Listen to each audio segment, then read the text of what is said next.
Good evening, future Maryland homebuyers. Thank you so much for being here. My name is Jackie Muick, Advocacy and Communications Administrator for Maryland Realtors.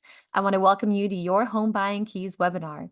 Assembled tonight, we have experts in the industry. With us is our very own Director of Advocacy and Public Policy, Lisa May, Catherine Kramer-Dale and Frank Baimonde from Maryland Department of Housing and Community Development, Patricia Clark Jackson, our local realtor from ESP Realty, Alexis Vining from Homeside. Tonight, you will get an abundance of information to help you navigate and succeed in your home buying journey. This webinar will be recorded and sent out to all attendees after the conclusion of the webinar.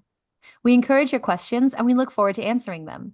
Please post all questions in the Q&A box below at the bottom of your Zoom screen. And with that, I'll turn it over to Lisa May. Lisa, take it away. Jackie, thank you so much. And thank you to everyone who is joining us this evening. You know, like school has started, your commutes are kicking back in. Maybe you've heard that interest rates are starting to come down a little. Whatever your reason for wanting to find a new home or to become a homeowner for the first time, we're glad that you're here. We have a wonderful panel of experts who are here to answer your questions about buying in today's real estate market. So we really do encourage you, like Jackie said, please put your questions in the Q&A. If it's something that you saw in one of our presenters' slides or just something that's been on your mind, we are going to do our absolute best to answer that for you here this evening. And our presenters are ready to go. So I am going to stop talking and I am going to hand this over to our Realtor member, Patricia Clark Jackson. She is with eXp Realty in Fulton, Maryland. And normally I like to say something about Patricia's, qualifications or things like that. What I can tell you is that Patricia holds so many designations. I mean, she has a veritable alphabet after her name, which means she has all of the training. If you have a question, she's probably seen it in a transaction somewhere. So we're really thrilled to have her here tonight. So Patricia, your slides are up and the floor is yours. Thank you, Lisa. Welcome, everyone. My name is Patricia Clark Jackson, and I am with ESP Realty. And since Lisa have already discussed that I had a whole lot of qualification in real estate, I'm not going to go through those. But what I am going to go through is my last segment was about the 4 Ps. The 4th piece of finding a potential buyer, knowing your numbers, being patient, and also getting your potentials and your showing. So if you would visit our YouTube, MarylandHomeownership.com on YouTube, and you can get more information about that. So I'm going to move on to my next slide. Do you see everything, Lisa? Yep, you're great. And now what?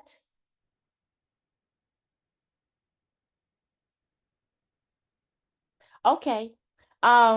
So my next segment, what I'm going to discuss is now what? Now what that you have purchased your home.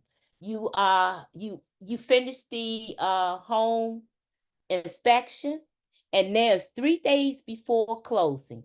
There are some essential things that are important that you must do. And that is first, review all documentation. And also, you're going to do your walkthrough 3 days before settlement. And that's called your pre-settlement. And then your post-settlement is going to consist of responsibilities where you are going to be shifting the weight of controlling your new home. First, you're going to set up your utilities. It's crucial to set up your utilities such as electric, gas, water, cable, internet, all to avoid any service interruption. Next, You're going to go to the post office. You're going to visit your bank. You're going to you're going to contact your credit card and give them um, your new location of where you will be living at. And next, you're going to change your locks. You want to change your locks because you never know if there were any duplicate keys that had been given to others. And also, you may want to set up security. That by installing your home security system, it's another way to safeguard your home. Many systems now offer smart home features such as camera, motion sensors, and alarm notification to notify you directly on your phone. Next is budgeting and maintenance. This comes along with financial responsibility. It's important to set up a budget. You want to budget all your monthly expenses, such as mortgage payment, your utility, property taxes, and insurance. You want to keep track of these expenses to prevent any financial surprises. And next, you're going to schedule a maintenance. Create a schedule, a yearly schedule for your HVAC, that's heat, vent, and air conditioning service regularly to prevent costly repairs down the line.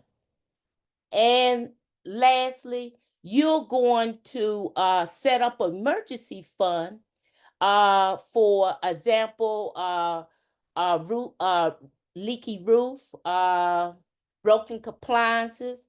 You want to set up an emergency fund to have a financial cushion to give yourself a peace of mind for the unexpected currency.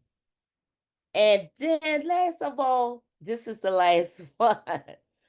You may want to, in the future, consider financing. Keep your eyes on the interest rate. You want to refinance if it's an option for you. Refinance to a lower interest rate. This can lead to a significant savings over time. And overall, happy house hunting and enjoy your new home. Thank you. And I turn it back over to our sponsor. Yeah, thank you, Patricia. And if you guys have questions about buying a home or working with an agent, please put those in our Q&A. But Patricia, a question that we get really often in these sessions is there are just tens of thousands of real estate agents, of realtors in Maryland. How do I find the one that's going to work best for me? What advice would you give to someone who's asking, how do I pick that agent? One way, one of the newest app is home.com. You can go to home.com and there are a lot of find out which agent works in your area. And also you can also call me. My name is Patricia Clark Jackson. My number is 240-461-4329. And I'm also on home.com. Great. And when folks are choosing an agent to represent them, how many people should they talk to, do you think? I mean, should they meet with just one? Should they meet with 10? Is it somewhere in between? The best thing for all first time with any homeowner, new homeowner, or anyone looking for a property, you want to interview as many agents as you can, and you want to find an agent that's going to be available for you, someone who's able to answer your call, and someone that you feel is truthful to you and will be there for you and patient.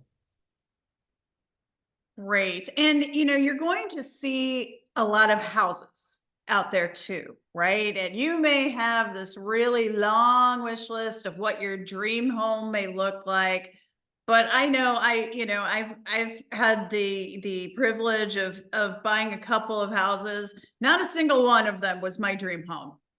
So there are trade-offs that you have to make. How do your clients weigh those different trade-offs of what's important to them, what's a nice to have, what's a must have? How does that work, and how can your agent help in that process? Well, that's one thing that you can look forward in an agent. You wanna sit down with your agent and you wanna do a list of your must have and your I can do without. And because you may not find a house that you will have all the amenities that you may want. So you want to do make that list. And also one important thing, do not be too anxious, okay? Because Lisa, I have done the same thing. I had bought a house, it was a wreck, and I fixed it up, but I could have also uh found another home that probably didn't have as many repairs. So, just be patient and because guess what? The right house is out there for someone. So just be patient. It's gonna come. Yeah, even in a market like it has been the past few years. Now, we had heard, that there was some advice out there or some thought out there that in order to get your offer accepted, you need to be waiving contingencies left and right. You shouldn't be asking for a home inspection, for instance. What would you say about offers that have contingencies, and how they're getting accepted in the market today? Lisa, regardless of how the market is, I'm gonna tell each homeowner, always get a home inspection. It's better to know what you're going to buy, to know what fits your budget. Because you can have a house with a whole lot of things that needs to be repaired. And it just may drive you crazy. But you want a house, you want something that's going to give you a peace of mind. Okay? Absolutely. You'd hate to put all of your money into buying the house and then figure out that it has Yeah. foundation problems or It something might like not. that. That's the worst. Yeah. I love your question, Lisa. Love her. What else, Lisa? Did I Well, let's see. I help don't see forget? anything in the Q&A yet. Uh-huh. Um, what is the question that you get the most from a first Well, the buyer? market, one thing, the market is always changing. So, sometimes it's a buyer market and then sometimes it's a seller market. So, um, that's when a good real estate agent can come in to help you to negotiate. Because, sometimes, it all depends. Like sometimes you might put a contract in and you may need closing and you may not. That you might have some sellers that will offer closing, and then you may not have a seller that want to offer you closing. So sometimes that agent can do all that negotiation with the officer, with the agent, before you even do all that paperwork. That's one good step. So, know your numbers, know what you need, and ask for it. Don't be afraid to ask for it, okay? And take it from there. No, it's a really great point. Your agent's going to know what your particular needs are, what your budget looks like, what you're pre-approved for, Mhm. and can help you structure the right offer that can get you the house, but also that makes sense with whatever loan product you're working with, or what kind of down payment assistance or closing cost assistance that you may have or that you may need. In Mhm. addition to things like, when do the buyer and the seller want to actually move, and all of those fun things too. Yeah. And then also too, Lisa, you gotta remember, sometimes they don't tell you the truth, or they don't have to answer. Okay, they don't have to answer, but sometimes with a good ear, it pays off. But look at as many houses as you can, or go out and visit the areas, daytime and even time. And that's one way where you can narrow it down about the community you want to live in. But, and just take your time, be patient, and listen to your agent. Wonderful. Well, Patricia, we did have a question come in. First, a Okay. compliment that love your advice on a home inspection. So, but the timing of a home inspection, when should that occur? Do you do that before you make an offer, after the offer is accepted? What's your advice on the timing of a home inspection?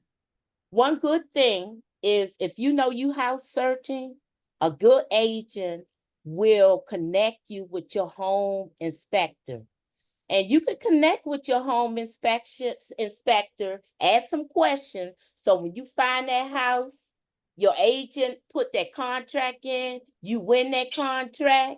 The next thing it is to call your home inspector and have them to come out and inspect the house.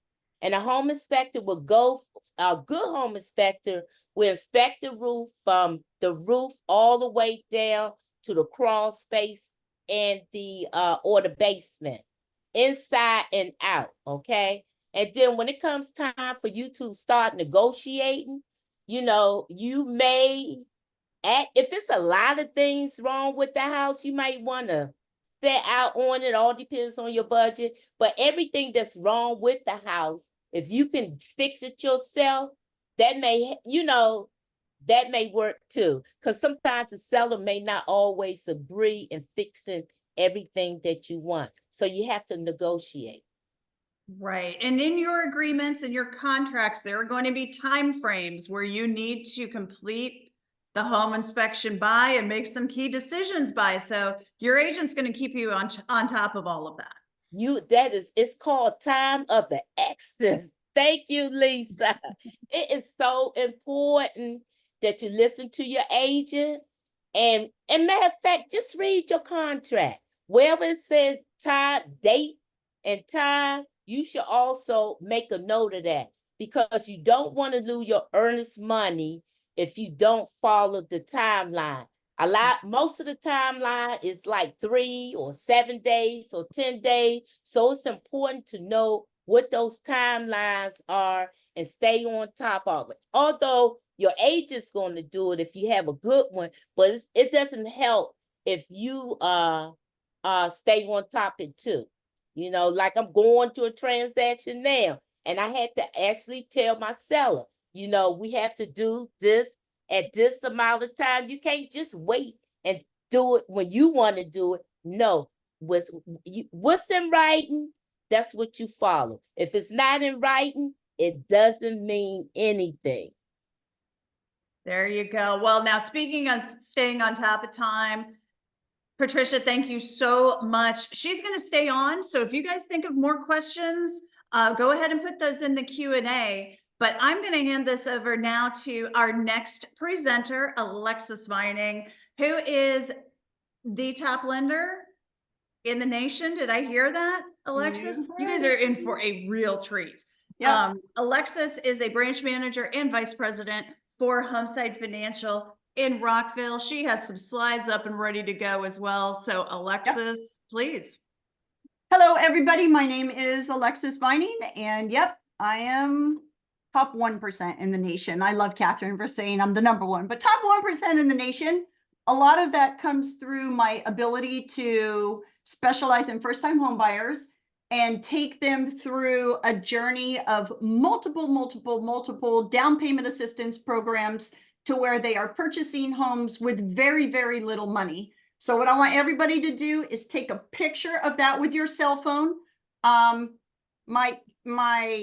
Oh, hold on, kids. Hold on. I'm on the wrong part of my presentation. Here we go, here we go, here we go. See, I'm not a techie person. There we go. We want to be right here. Take that picture, because my Instagram changed. So it's finance DC Metro _ Alexis, my name. And all the stuff I'm going to talk about right now, very fast. I've got 3 hours of material and I'm going to do it in 11 minutes. I'm going to talk very high level about the programs. But if you follow me on my Instagram, all of what I'm about to tell you is proof in the pudding. I have contract after contract after closing of buyers closing and buying a $500,000 house for $1,500, buying a $300,000 house for $500. And it's because the programs I'm about to show you can all be stacked on top of each other. And when you do that, it maximizes your down payment and closing cost. Here we go again. Just bear with me, guys. For whatever reason, when I go to presentation mode, it wants me to go give you my entire presentation. So here are 18 different down payment assistance programs in the DMV here. Catherine, who is on with us, she is the specialist with the MMP program. Most of what you see on my social media involves one of these programs through the state of Maryland. And I'll give you kind of bird's eye right now. Again, I'm going to go through a lot of material in a short amount of time. But what I want to demonstrate here is how you can take these programs and stack them on top of each other, maximizing your down payment and closing costs. So you're purchasing a home with very, very, very little money. So just to show you, pathway to purchase, I'm going to go in detail in a minute, and MMP can be stacked on top of each other. Pathway to purchase, MMP and FHLB can be stacked on top of each other. Baltimore, every program through Baltimore can stack with MMP and FHLB. So what you can see is these programs can all stack on top of each other to where you're getting 25, 30, 40 in DC, upwards of $190,000, $206,000 in assistance because you're stacking multiple programs. So when I tell you I'm going to buzz through this, I'm going to buzz through this. Every program will have credit score restrictions, income restrictions, and household restrictions. I am not going to go over those in detail. Reach out to me and I can go over those in detail. I do want to touch by county. Prince George's County has a program that's up to $25,000 in assistance. It does not have a credit score criteria. It does have household and income restrictions. So this is the bullet of what I'm going to tell you on each of the programs, just due to time constraints. No credit score criteria, household and income restrictions absolutely can be stacked with other programs. That's the income restrictions right there. And you guys are going to get a copy of this, so you don't have to worry about, will you know what this is later? You will get a copy of it. What you need to know is Prince George's County does have their own down payment assistance program up to $25,000. Baltimore City has so many programs, it's bananas. They have in upwards of 9 programs just for Baltimore City. So when you are stacking all of these programs on top of each other, this is where you buy a home with no money, none. You put your earnest money deposit down like Patricia spoke about, and you get that back at settlement. So Baltimore City, again, most of these programs have no credit score criteria. They all have income limits. They all have household limits. And what that means is if I'm one person in my household, they set a limit that says you cannot make more than this much money if you're going to qualify for these programs. And since there are so many of them, this is kind of the average in Baltimore City about how much money each household can make. So this is kind of a bird's eye. Again, there are 9 different programs in Baltimore City, all stacking on top of each other if you meet those income criteria. And in Baltimore City, none of these programs right here have a credit score requirement. That means if your lender can get you approved with a 580 credit score, then you would be eligible for these programs. Now, I'm someone who really wants you to not have a 580 credit score because you're going to have a higher interest rate. So the goal here is to always be a savvy consumer. And if there's a way to get your scores up, we're going to help facilitate you getting your scores up by paying down debt or paying off collections and charge-offs or whatever we may need to do. But Baltimore City in and of itself has 9 programs, and then it can stack outside with the state of Maryland's program, but the state of Maryland has a 640 minimum credit score requirement.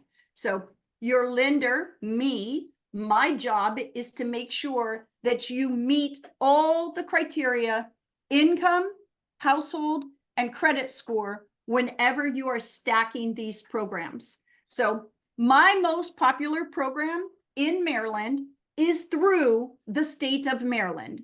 The state of Maryland has total 8 different programs. All of them do different things based on how much money you make and how many people are in your household. State of Maryland, minimum credit score, 640 for every single program, except for 3. They have a higher credit score criteria because they do different things. But the state of Maryland has very, very generous income limits compared to a lot of the other programs. This program here is a 6% loan. They loan you 6% of the loan amount, and you pay them back whenever you sell your home or it no longer becomes your primary residence. All of these that I'm about to go through are loans, except for one, and it's a 0% interest rate. So whatever you get is whatever you pay back. There's no interest on these. So if you get $6,000, you pay back $6,000. This one is designed for lower income earners. It gives more money because lower income earners tend to have to put more money down, especially with the interest rates where they are, in order to compete in the market and get something that is in a competitive price point. So the 6% down program is what a 6% loan is for lower income earners. So this one is designed just like the 5, the 4, and the 3%. So state of Maryland has a 6% loan, 5% loan, 4% loan, and 3% loan. And you're asking, why are there so many differences? Why don't they just give you one? Because the interest rate changes based on how much money you get from them. So if I'm doing a program called USDA in Accokeek, Maryland, where it's in a conservatory area, so there's programs that have no down payment. If there's no down payment for this loan program, then I don't need 5%. I would only need 4% or maybe 3%. If Patricia could negotiate some seller help for me, you might not need any help at all from one of these programs, but the state of Maryland also has a loan program called the Directive, which is the interest rate is insanely low, like below market crazy low. So through the state of Maryland, their arsenal of assistance programs and programs also that you might not need assistance with, the rates are wicked, wicked low. So if Patricia could negotiate seller help in Accokeek, Maryland, where there's the program with no down payment, then you don't need anything but to use the Directive program, which has a 6% interest rate. So it's crazy bananas low depending on which program you use. My most popular assistance program through the state of Maryland is the 5% loan. And the reason is because the market is wicked competitive right now. And you may not get seller help. The seller might say, you know what? I'd love to help you, but I've got an offer over here and they don't need my help. So I'm going to go with the offer over here because they don't need my help. So the 5% covers the entire down payment and basically half of the closing cost. So if you can strum up 2% or 1.5% of the sales price, then you're purchasing a home with 1 to 1.5% of the sales price. So if I buy a $300,000, if I'm qualified for a $300,000 home, I use this 5% loan, I put 3% down. Closing costs are typically about 4%.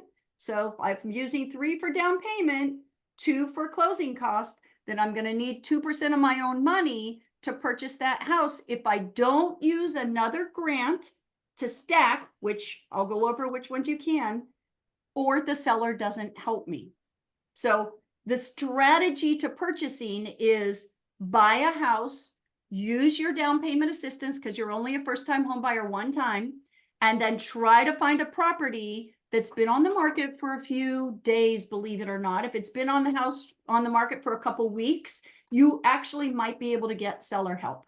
So if it's hot on the market and you see that thing on Redfin that says hot home, forget it. You're not getting seller help. So you're going to have to either come up with the money or use other grants to help purchase that house. So the 5, the 4, the 3, and the 6% loan are all available through the state of Maryland. My most popular loan programs. So remember, I told you there are a couple of forgivable, not loan programs that the state of Maryland has. This is one of them. If you currently live in Greenbelt and you want to purchase in Greenbelt, then you can purchase using the state of Maryland's $15,000 completely forgivable grant. It's like they handed you $15,000 to help you purchase your house, and you can get seller help, and you can stack it with other programs. So Greenbelt has a forgivable. It's the one through the state of Maryland, the only one that is actually forgivable. All the other ones are loans. They have a program specifically for folks who have disabilities. They are one of the only lenders or down payment assistance programs in the nation that offer a program to help purchase a home with a family or a caregiver or an individual who has disabilities. I have a special needs son. He's 22 years old. I'm his guardian. If I had never owned a home before and wanted to purchase, I could purchase using this program because I am the guardian of an adult special needs person. So the home ability program works for children, for guardians, your parents, if you're taking care of your parents. There's a lot of uses for the home ability, and it does tandem with VA. So if you are a VA and you have any form of disability that you're getting through the VA, you can utilize this program. This is one of the programs that requires a higher credit score. You need to have a 720 or greater credit score. All the other programs were 640. This is the one and one more that require the 720 credit score or higher. So they have an incredible program, up to $45,000 for those who are disabled, taking care of folks that are our guardians. Smart Buy, incredible loan program or down payment assistance program. You can get down payment assistance and pay off student loan debt at the exact same time.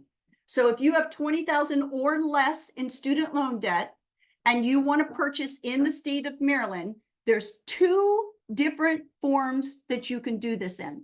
If your income, remember the 6% I was showing you? If your income falls under that 6% loan, you can pay the student loan debt off and get that 6% loan. Like, incredible combination. If your income is above that 6% loan, then you get $6,000 plus you get to pay off the $20,000 in student loan debt. And when I say pay it off, the next month when you go to run your credit, your student loan debt is paid off. So this is one that does require 720 credit score. So the home ability and the Smart Buy both require a 720 or greater credit score. Howard County, same thing. They have 5 different programs in Howard County, all doing different things in upwards of $40,000, $25,000, $15,000. They have renovation loans for $25,000. Howard County, again, has specialty programs for Howard County only, and they can be stacked with the state of Maryland.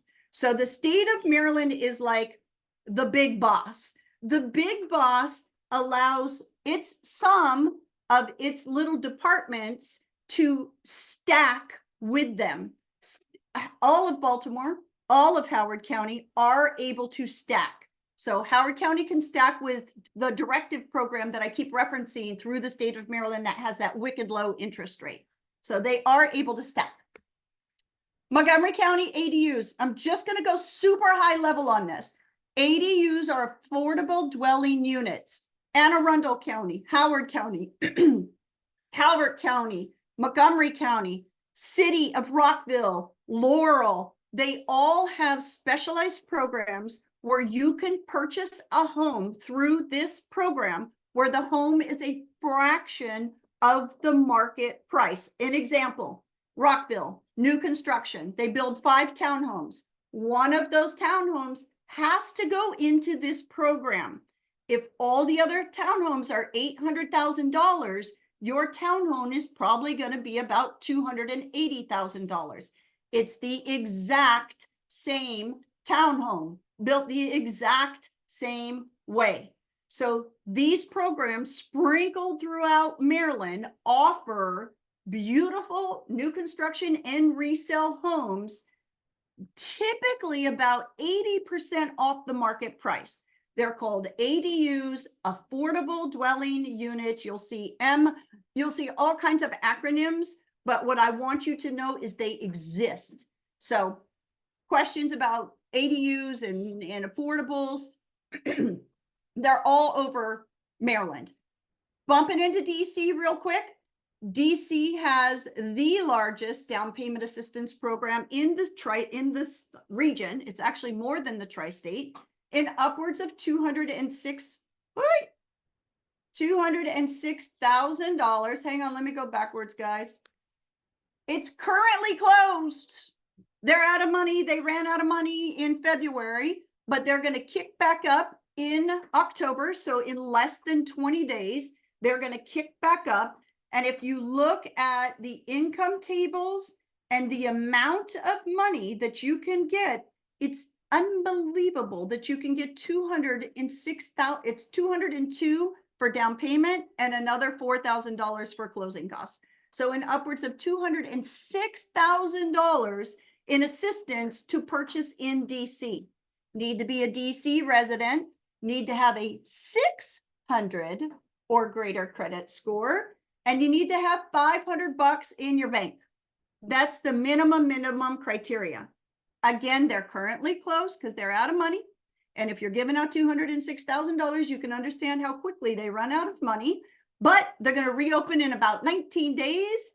And if you are a holder of a notice of eligibility and you would like some help, I am here to help you get your funds before they run out again in February.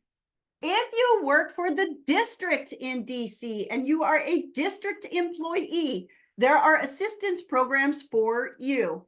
$20,000 for everybody and an additional $10,000 if you are a first responder by definition, police officer, teacher, EMT. I have a list of those. If you're considered a first responder, you get an additional $10,000 provided that you have been with the district for at least 1 year and are in good standing. So HPAP 200,000, let's throw another 20,000 if you're a district, if you work for the district. So you have HPAP and EHAP. Hold on, we got one more. We're going to go talk about, hang on, I don't want to talk about tax abatement right now. I want to talk about DC Open Doors because it's a stackable. So DC Open Doors is kind of like MMP, but in DC. Has its own little quirks, but basically it's kind of like MMP, except for you don't have to be a first-time home buyer and you don't have to be a DC resident. It does have the same credit score criteria, 640 credit score criteria. But what I love is the HPAP I just talked about, the EHAP I just talked about, that can be stacked with DC Open Doors. So typically what happens in DC for my first responders, they're stacking about $150,000 in assistance, combining these 3 programs and then one more program called FHLB, which I'm going to talk about in a minute, where they stack all of these programs on top of each other. And what that does is it lowers the loan amount and it makes that monthly payment super, super low. So it's affordable. $20,000 HIP grant that's in DC as well. This is a stackable, no credit score criteria, no debt to income criteria. This is purchasing new construction in DC through their HIP housing. So if you follow me on social media, there is a current project called The Anna. They are $700,000 3-bedroom, 3-bath townhomes, and you will automatically get $20,000 if you purchase one of those. But wait a minute, they have 6 IZ units. And what are IZ units, you ask? They are very, very, very similar to the MPDUs in Maryland. They have that $700,000 townhouse I was just talking about in the same community. There are 3 that are $200,000, and there are 3 that are $400,000. So you get to buy in DC in a community with $700,000 townhomes, 3-bedroom, 3-bath with garage, right sitting off the metro in Anacostia. And if you fall under these incomes for the lower income earners, you can get, there's 3 of them for 200,000 and there's 3 of them for 400,000. So in DC, the IZ program is very, very, very, very similar to the Montgomery County, Laurel, Rockville, where you're purchasing homes below market. They build the house exactly the same. It's built identically the same. It is a lottery process. You register, you take an IZ class, you register, just like in Maryland, you take a class, you register. If your household and income meets the criteria, you get a nice little email that says, hey, you're qualified for this. We're going to throw your name in the hat for the lottery. If you'd like us to, let us know if you like it. So you just respond and say yes or no. If you say yes, they pop your name into the hat. It's a lottery. They pull 10 people out. Those 10 people get to choose. It's a ranking: seniors first, community people second, and then everybody else. It's the same for DC, Maryland, and Virginia. So IZ, MPDUs, moderately priced dwelling units, all of those good things, they all fall under the same criteria. This one right here, my number 1 stacker, it's called FHLB. It is for high income earners and low income earners. It's $15,000. So this first time home buyer, $12,500, they just upped the ante 2 months ago. So I haven't updated my presentation. It's $15,000 for high income earners and $15,000 for low income earners. No credit score criteria, no debt to income criteria. There are obviously all of these programs, income limits and household requirements for every single one of them. But this is my number 1 stacker. It stacks with everything. There's nothing it doesn't stack with. So it's like getting, and it's forgivable after 5 years. It's like getting $15,000 cash and you stay in your house 5 years and it's forgiven. So FHLB, birdseed. This is for my BIPOC community only. If your skin is black and brown, you are eligible for a birdseed BIPOC grant. Again, completely forgivable, up to $15,000. No credit score criteria, no debt to income criteria. Maximum household is $150,000. It's in the DC metro area and also in Philadelphia if you have any relatives up in Philadelphia. Birdseed is a 100% nonprofit. It's got a beautiful story behind it. If you go to birdseed.org, the open registration, there is 11 days left for open registration for the $15,000 drawing. They do a lottery. The cut off the application September 30th. So you got 11, whatever the math is right there. What is that? 12 days left before they cut it off. If you get picked, it's forgivable. It's like they hand you $15,000. So between all of the forgivable grants, this is a stackable grant. All of the stackable grants, There's so many that don't have credit score criteria. There's a lot that do have credit score criteria.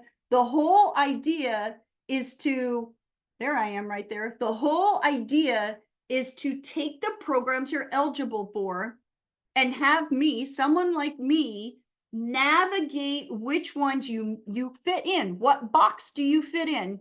Do you fit in the MMP Baltimore FHLB box stacked with birdseed? Is that your box? Like, there are so many that you can stack that you should not be purchasing a home with a ton of money right now, not with all of these programs available, and not with the funds, especially October 1st, when all of these funds that are out, everybody except for HPAP has money. So unless they are out of money, HPAP is the only one that's out, and they're about to get money in October. So there's no reason why you shouldn't be using all of these assistance programs to help you purchase a home with very little money. That's the whole idea. So there we go. Did I do it?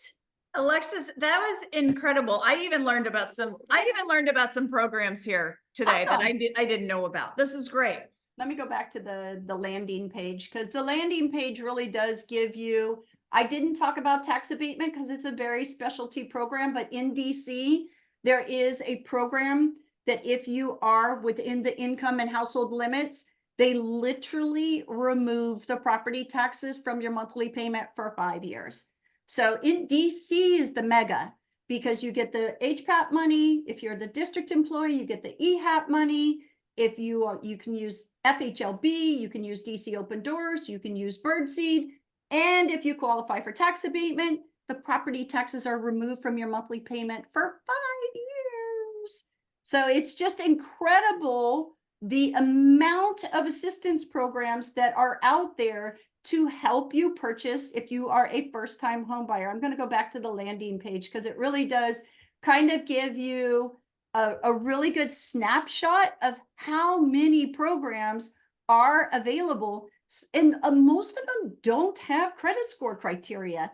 And if they do, it's 640. So if you have a 640 credit score, you're stacking everything. And I mean everything. So the goal, when I say if you have a 580, absolutely, we've got some programs for you. But if you want to maximize this stack, we're going to get you to that 640 number. Number one, it's going to make your payment lower. It's going to give you more money to utilize for your down payment, again, lowering your monthly payment, which at the end of the day is the goal. Buy the house that you can get in this market, because it's super competitive, at a payment that you can afford. It comes down to affordability, not whether or not the house has a garage, but whether or not you can afford the home that you're looking at. And right now, because of the low inventory, because of the interest rates, which, by the way, have come down significantly, because next week, the Federal Reserve they are going to reduce. The jury's out on whether or not it's going to be a 0.5%, which we're seeing right now, or if we get really, really lucky and they drop them, a 0.25% right now, if they drop them a 0.5%. See, I have convinced myself and the universe that they are going to drop them a 0.5%, because if they do that, it's really, really going to help qualifying for a home that much easier. The lower the interest rates go, it does make it significantly easier to qualify for a home, especially if you're stacking, which is really what you really want to try to do. Stack, stack, stack. Wonderful. Yeah, it's what I mean, gosh, I wish these were available back when I was buying my house. That would have been amazing. Now, I do want to say we had a very good question come in, because we did dive in here and start throwing some terms around. Oh, right? Yep. Sorry. So, can Alexis, Patricia, one of you two, could you give me a definition of what an earnest money deposit is? I can tell you from the lending perspective what the earnest money deposit is, and Patricia can tell you from the contractual side of it. So you'll hear EMD. It's an acronym for earnest money deposit. From the lending perspective, the reason that we like to see an earnest money deposit is because it legitimizes the transaction. If you're going to write a deposit that says, I'm going to purchase this house from you, Mr. Seller or Mrs. Seller, then it tells the underwriters that there is a non-arm's length or no relationship between the buyer and the seller. So for finance purposes, we want an earnest money in the transaction to legitimize the transaction and ensure that the buyer and the seller do not know each other. If they do know each other from a lending perspective, there are different avenues that we have to take when approving your mortgage. So we want to see that earnest money deposit or EMD to legitimize the transaction. Patricia wants to see it in a different capacity. Alice, you were so good. I have already referred you to someone. Ah, thank you. And I like to give examples from experience. Just last week, I had my seller, and I'm working for the seller, and it was a very nice house, and we received a contract, but the buyer did not want to put an earnest money deposit down, and they don't have to. It's no law that's saying you don't have to. But my seller rejected that contract because they feel as though that the buyer was not serious about the contract, and was not serious about the contract, and the owner did not want to take his house off the market unless there was an earnest money deposit. Rightfully so. I would agree 100% with that. Rightfully so.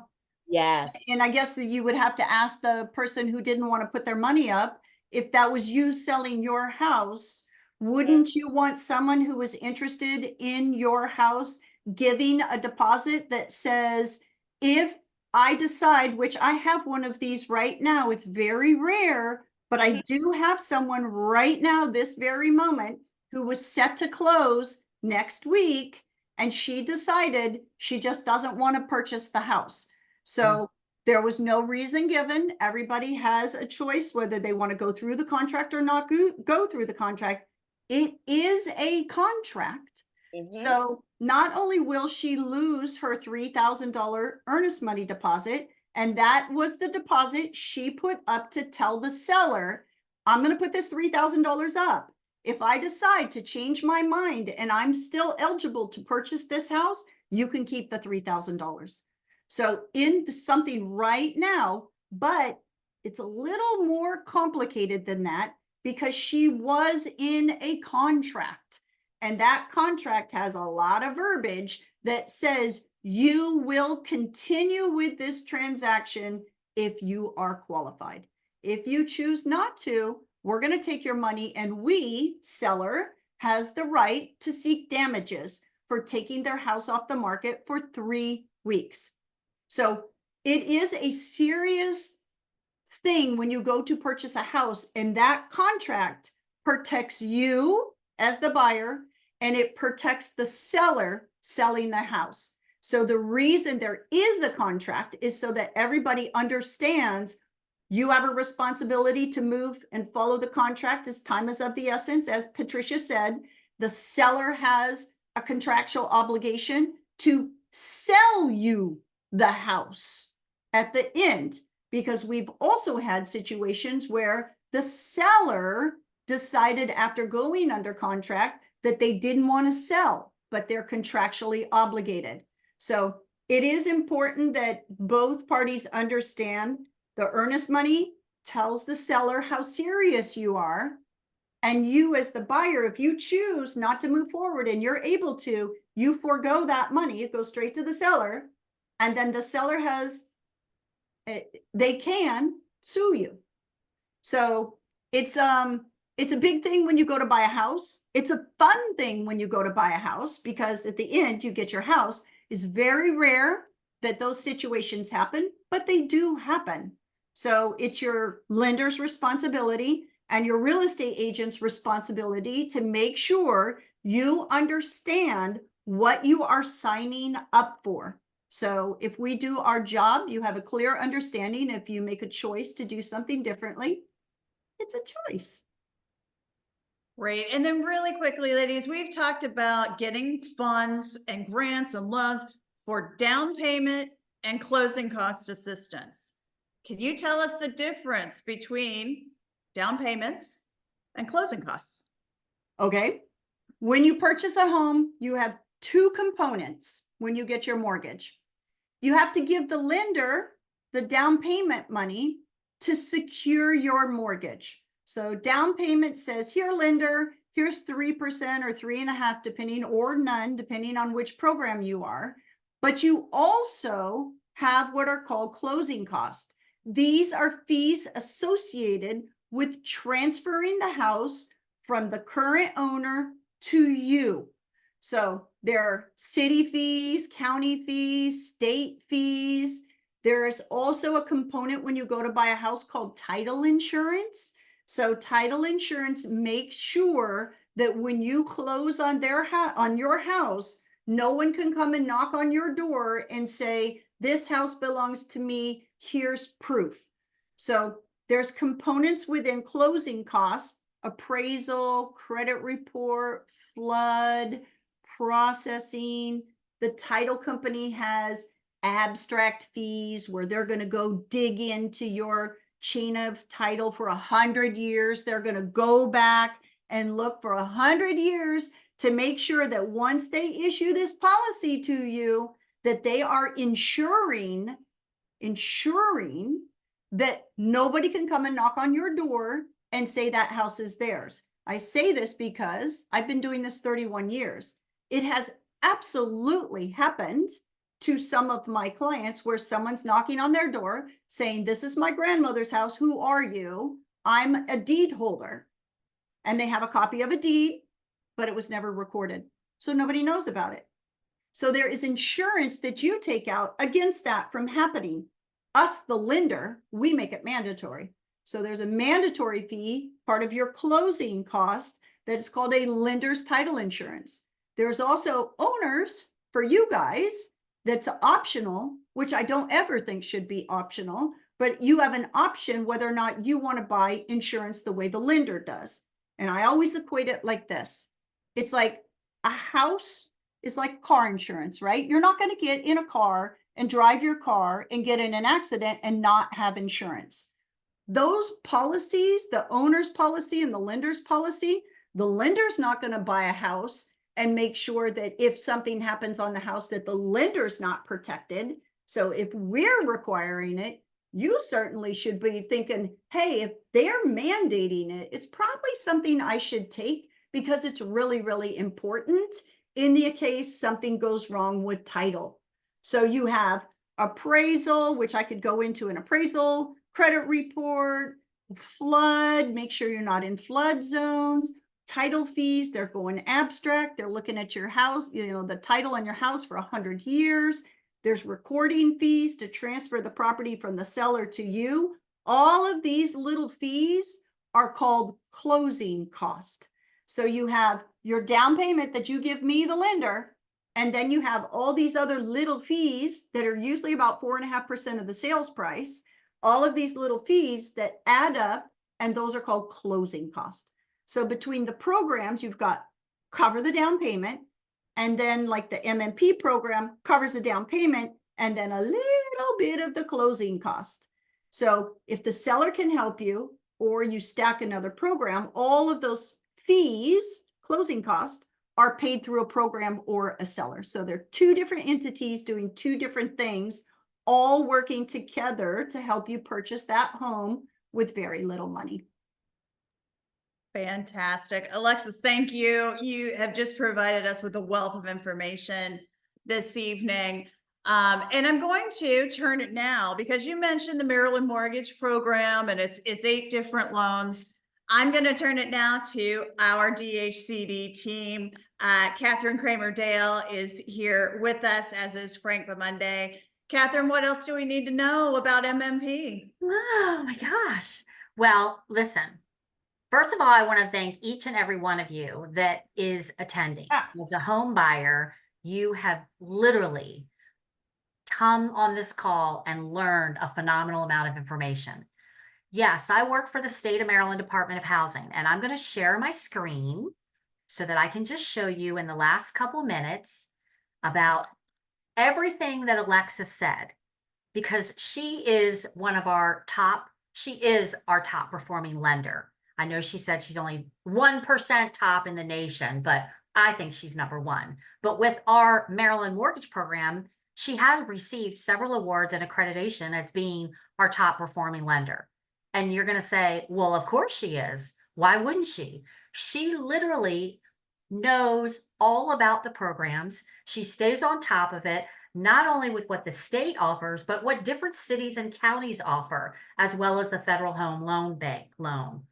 She likes to roll up her sleeves and give every effort that she has into educating you to empower you as a borrower so that you know you're going to walk away from this transaction and feel so confident that you feel like you now know everything about buying a house.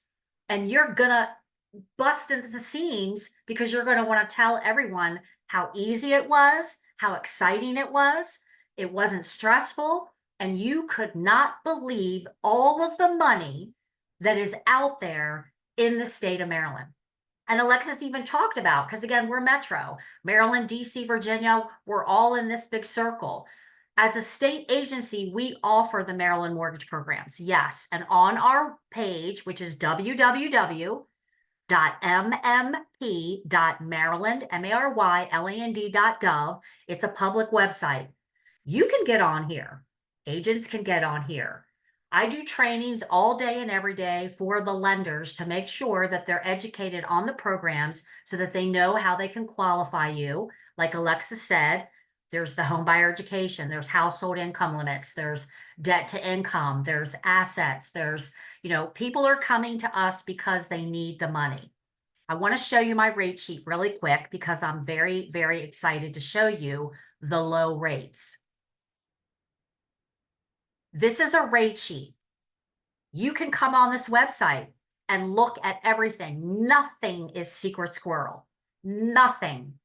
Look at this rate. Woo! That's all I got to say. Alexis was talking about this program. It's the First Time Advantage Direct. It's a program where, let's say you came to us and you said, well, I definitely need money from the state. Like, yeah, I want the 6,000 or the 3%, the 4%, the 5%, the 6%, and all these other programs that she was talking about. But if she rolls up her sleeves and Patricia's your agent and they can get you seller help, and then Alexis can get you money from the city or the county in which you are buying that you would qualify for, and FHLB is all day, every day, that's the stacking. Your loan, you want to work with a loan officer who's going to roll up their sleeves. Just like she compared when you buy a car, you want to make sure that you're getting the best deal for that car, that car salesman isn't janking your chain and he's not sitting there trying to put something over on you. All of our lenders are approved by the state of Maryland. They have guidelines that they have to follow. We enforce these guidelines. They have to meet FHA, VA, USDA conventional guidelines. They have to meet our state guidelines. You are entrusted with lenders that are experts at doing this. And the reason why I had Alexis on here is because I've even referred clients to her to say, listen, you want somebody who's going to make sure that she gets you every dime. And like she said, you literally could come to closing and not even bring your checkbook or your pocketbook. And you might even walk away with some money. What that means is, like, if you paid your earnest money deposit or you paid your appraisal up front, you might even walk away with getting that back. This First Time Advantage Direct, you don't get any money from us. You get the mortgage at this low interest rate. We don't charge you any fees. You will never see a state of Maryland mortgage program fee from us. This product, Alexis can say, oh, you know what? You qualify. You don't really need any money because your agent got you enough seller help. I got you FHLB. I got you money from the Montgomery County or Howard County or Prince George's County, all these different programs that she's going to stack them. You got enough money. You don't need any money from us. Now, if you do need money from us, then as she said, the rates start creeping up, the higher percentage of money that you receive, but you don't get charged any interest on the money you borrow from us. You don't have to make any payments on the money that you borrow from us for your down payment and closing costs. But like Alexa said, at the end of your mortgage, whether you live in it for a year, 2 years, 3 years, 5 years, 10 years, or 30-year fixed, you have to pay back any liens that are associated. You have to pay your first mortgage and your second mortgage. I can't say enough about the fact that these programs are phenomenal. I will tell you, you do not apply directly with the state of Maryland. As much as I love borrowers, you don't. You come to this website, and when you scroll down, here are different little links that you can click on. You don't really have to click this link, talk to a lender, because you've got your expert right here, Alexis. She's going to pull your credit. She's going to go over your assets. She's going to ask who lives in the home. She's going to help you get your credit to where it needs to be if your credit is not in good shape. So if you're sitting on this call and you're saying, yeah, I don't even know. I don't know. I got some stuff I got to work on. She's going to help you. Make it a goal. 2025 is right around the corner. Make it a goal that in 2025, whether that's third quarter or fourth quarter, you will be a homeowner in the state of Maryland, and you will have utilized programs that you as a taxpayer pay into. And these programs, a lot of people don't know about all the money that's out there. It's 7:38. My name is Catherine Kramer-Dale with the State of Maryland Department of Housing, and we want to help you purchase a home so that it will be your primary residence. You can't use our program and rent it out. You can't use our program and, it has to be your primary. But you've got Alexis on here. She's going to roll her sleeves up. You're going to work with Patricia or an agent that you're comfortable with, and you're going to buy a home. So congratulations to you. Have fun. It's the most important transaction you will ever do in your entire life. It's the largest transaction. It's the largest amount of money that you will ever do. So go with a lender, go with a loan officer that is like Alexis, who's going to explain everything to you.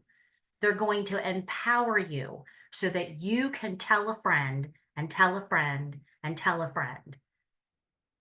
Thank you so much. And I hope you utilize our programs. It's Catherine Kramer-Dale, State of Maryland Department of Housing. Catherine, thank you as always. And for those of you in attendance tonight, we have slides from Catherine that we're going to send out to you all about MMP. We're also going to get Alexis and Patricia's slides and email those out to you.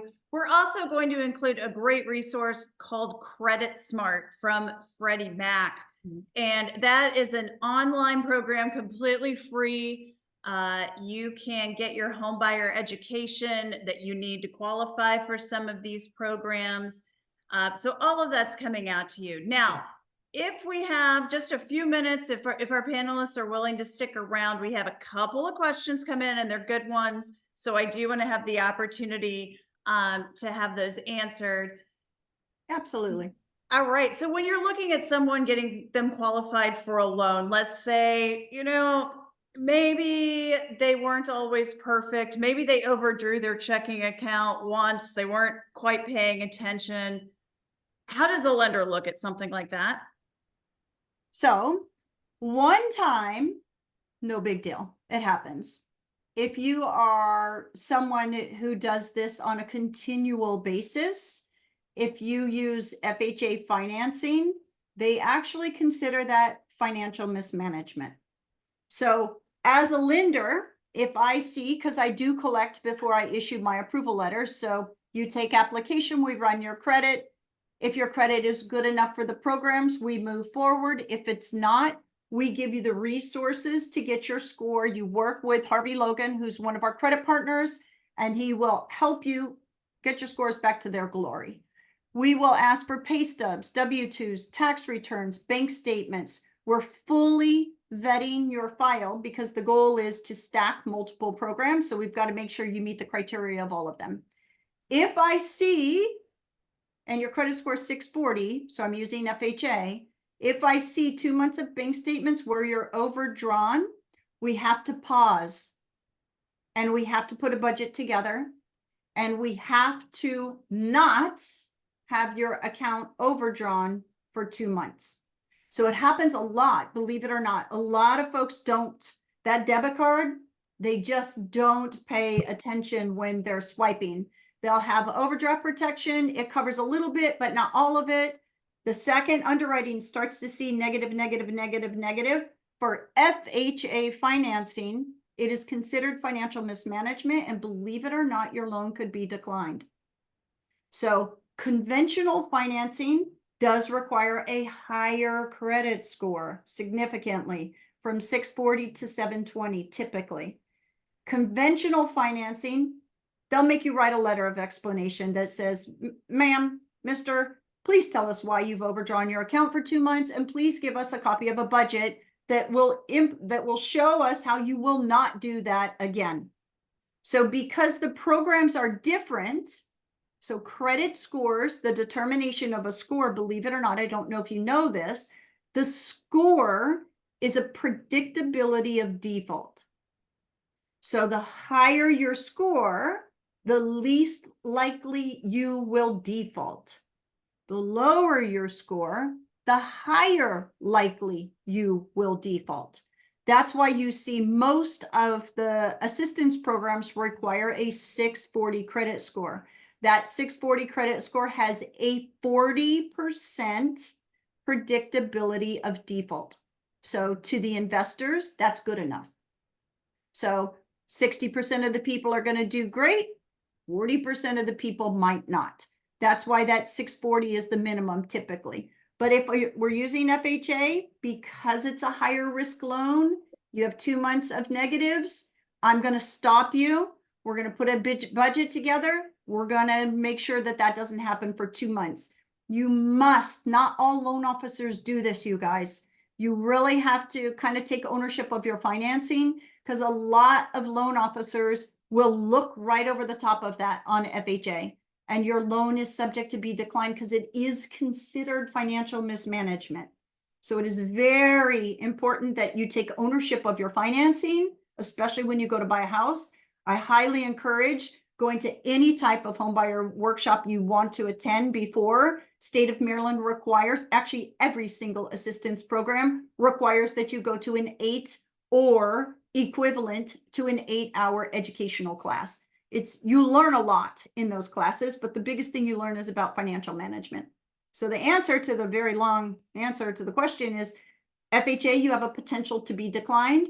Conventional financing, you need to have a really, really good excuse as to why, and you have to have a new budget and evidence that you have not overdrawn your account in the last 2 weeks. Great. Thank you for that. And then one question and I'm glad we have the whole panel here for this one, because this is, again, a simple question, but what happens if the house does not appraise for what you wrote the contract for? And I have a feeling that part of the answer is going to be, well, it depends on what's in your contract as to what happens, right? But let's just walk us through it. I can tell you again from lending, but Patricia this really falls down on I'll tell you from a lending perspective what ends up happening, and then Patricia will tell you from a contractual. So if you've noticed, the lender and the real estate agent, we work hand in hand. We both rely on each other to help negotiate so that you, the consumer, end up with the best outcome. From a lending perspective, if it comes in low, the lender requires the appraised value or purchase price, whichever is lower. So if your purchase price was $300 and the appraisal came in at $250, the lender's going to use the $250, and now you, the buyer, are responsible to come up with the $50,000 differential, unless your contract says differently. Patricia? And that's where the agent come in. A lot of times, the agent will do their homework and know what's the value of the home. And when you have multi-offer, sometimes buyers would put in offers that they know they can't afford it, or they may not have the money in the bank. They do anything to try to get the house. So a lot of times what we agent would do is ask them to send a copy of their bank statement just in case the house does not appraise. Then the buyer's responsible for paying that difference only if the lender would allow it. Back to you, Lexus. Is that right, Lexus? Yeah. It is, but also I'm on mute. Am I on mute? Nope, you're good. Oh, good. Also, what can happen is within the context of the contract, there is a negotiation factor that says, we're going to conduct an appraisal. And if that appraisal comes in below the agreed upon sales price, we're going to renegotiate. What ends up happening a lot with my transactions, it doesn't happen often that the appraisal comes in low, but if it does, and my seller, if my clients are getting seller help, and we're stacking programs in the appraisal, let's say it comes in $10,000 low, what will end up happening is they agree to lower the sales price, because now that saves the buyer $10,000. But then from the seller's perspective, they're like, but I'm not going to give you all the closing help that I was going to give you originally. I'm only going to give you 5,000 instead of 10,000. So it truly, truly, truly becomes a negotiation. If you're only using one program and you need all of that $10,000 and you don't have any leeway, then Patricia's going to go back and say, hey, seller, I know it sucks, but my buyer needs all that $10,000. So if you would like to continue with this transaction, then you need to lower your sales price and you still need to give them the entire $10,000. So it really becomes a negotiation about programs. How much money does someone have? Most of my folks don't have the money to come up with the differential. So what ends up happening is 99% of the time the seller reduces, everybody kicks in a little fee here, a little fee there, so that the seller does get a little bit more than that $10,000 shortage. But sometimes if the seller was being unrealistic and the prices were escalating, they listed at 300,000 and my person wrote a 350,000 knowing it wasn't going to come in at appraised value, and the seller took that $350,000, kind of the listing agent's responsibility to let that seller know that, ooh, your house isn't really worth 350. And if the appraisal comes in low, we're still going to have to give them what they're looking for. So it really is the experience of the agents, the buyer's agent and the listing agent, that will make a low appraisal come out successfully. I haven't had anyone not close because the appraisal came in low. I personally have my own appraisal panel, so maybe that helps. And what that means is I have 5 appraisers that I've worked with for 30 years. They're specialists in the areas, Prince George's County, Baltimore, Anne Arundel, Frederick, DC. They're all specialists. They typically live in the area, so they know the values. So if we know we're stretching somewhere, I can call and say, hey, possible, not possible. And they will be like, that one might be tough. But what could happen between contract and appraisal is another house closes that supports that higher value. So the market is always moving, but it becomes typically a renegotiation if the appraisal comes in low. Right. But it all starts, especially as a buyer, your protection comes from writing a solid contract offer for a price that you can afford, that's realistic for that area. And that's where all of these real estate professionals can help you through this and get you to your ultimate goal, which is closing on your house. You guys, you were fantastic. Thanks for staying with us tonight. Thank you to Patricia and Alexis and Catherine, and to our producer, Jackie. We really appreciate you being here. Best of luck on your home ownership journey. Have a great evening. Guys. Thank you all very much for your attendance. And as a reminder, our next Home Buying Keys webinar is on November 14th from 6:30 to 7:30 p.m. Please share that date with anyone you think would benefit from this information or a soon-to-be home buyer in Maryland. Be sure to check out marylandhomeownership.com for more resources and information on home ownership. And we wish you all the success in your journey. If you have questions, please email webinar@mdrealtor.org. Have a wonderful evening, everyone. Thanks, guys. Bye. Bye-bye now.